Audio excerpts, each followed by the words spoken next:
Halo guys, apa kabar kalian hari ini? Semoga sehat selalu ya. Kembali lagi bersama saya, Cibe, Cerita Berita.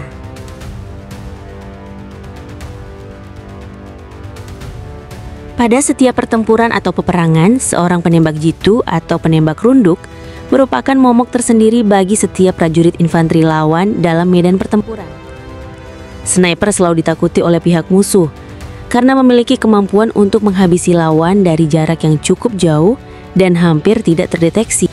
Bahkan, tidak jarang pula seorang penembak jitu dapat mengubah kondisi dalam sebuah peperangan atau pertempuran. PT Pindad Persero merupakan produsen alat pertahanan kebanggaan dalam negeri. Ternyata, Pindad memiliki senapan sniper yang ditakuti oleh banyak negara, termasuk negara-negara maju. Senapan sniper SPR-2 senjata ini ditakuti karena memiliki peluru yang mampu menembus lapis baja termasuk rampur tank.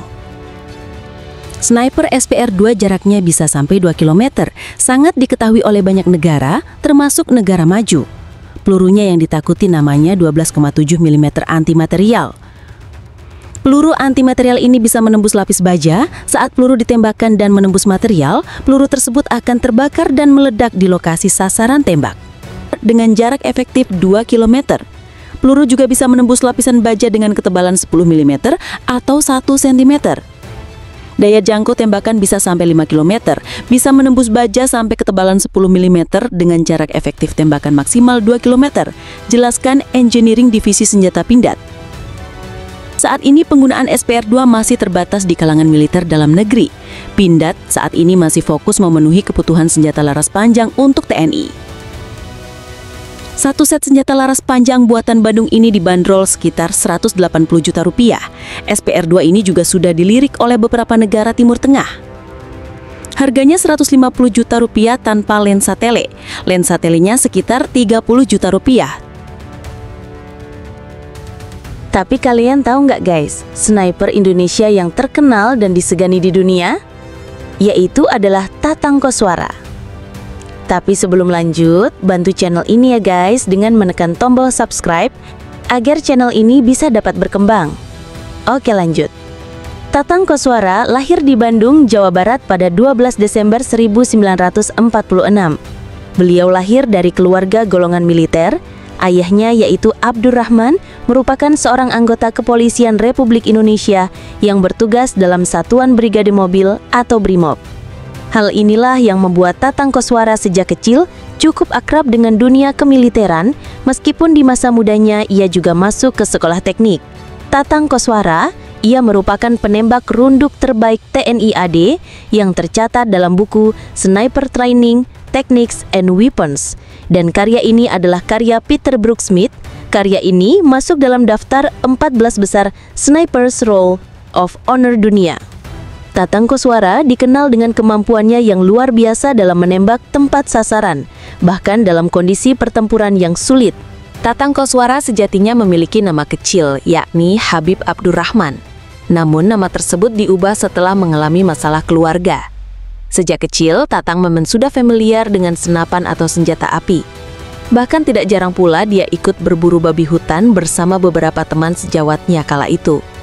Kemampuan Tatang inilah yang kemudian membawanya masuk ke dunia militer. Tatang Koswara mulai masuk ke kemiliteran pada tahun 1966. Beliau mendaftar di Sekolah Calon Tamtama atau Secatah bersama beberapa temannya di Pengalengan, Bandung, Jawa Barat. Singkat cerita, setelah dia diangkat Serda, dia kemudian ditugaskan di Pusat Kesenjataan Infanteri atau Pusenif dan Pusat Pendidikan Infanteri atau Pusdikif di Bandung dan menjadi seorang instruktur penembak.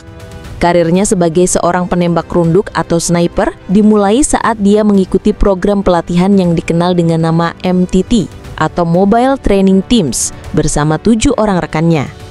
Pelatihan yang dilakukan sejak tahun 1974 hingga tahun 1975 mendapatkan instruksi langsung dari Kapten Conway dari Dinas Militer Amerika Serikat.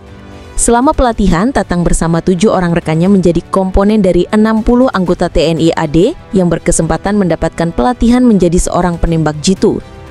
Singkat cerita, Tatang kemudian lulus bersama 17 orang yang memenuhi kualifikasi sebagai penembak jitu dari 60 orang yang mengikuti pelatihan. Selepas itu, Tatang kemudian langsung terjun di medan perang di Timor Timur selama tahun 1977 hingga 1978. Senjata andalan Tatang kala itu adalah senapan Winchester M70 yang menjadi senjata yang cukup terkenal sebagai senjata andalan para sniper blok barat. Selama berdinas di Timor Timur, tercatat Tatang telah melakukan 41 kills yang terkonfirmasi. Akan tetapi, beliau sendiri mengatakan bahwa korban yang berhasil menemui ajal dengan pelurunya mencapai lebih dari 100 korban. Tatang bahkan sempat menjadi buruan yang paling dicari oleh anggota Fretilin karena seringkali dia menembak para pimpinan Fretilin kala itu. Tatang Koswara kemudian pensiun dari dunia kemiliteran pada tahun 1996 dengan pangkat terakhir sebagai pembantu letnan 1 atau peltu. Meskipun dia anggap sebagai salah satu orang yang cukup berjasa selama konflik di Timor Timur, tetapi di masa ayahnya sempat mengalami kesulitan ekonomi. Bahkan beliau juga terbilang hidup sangat sederhana. Meskipun begitu, nama Tatang Koswara masuk sebagai salah satu penembak jitu terkenal di dunia dalam buku karya Peter Brooksmith yang berjudul Sniper Training Techniques and Weapons. Bahkan namanya disejajarkan dengan sniper legendaris dunia seperti Simo Haha dan Ludmila Pavlichenko. Tatang Koswara wafat pada tanggal 3 Maret 2015 setelah beliau mengisi acara sebagai bintang tamu di salah satu stasiun TV nasional. Meski sempat dilarikan ke rumah sakit, nyawanya tidak terselamatkan. Beliau meninggal di usia 68 tahun akibat serangan jantung.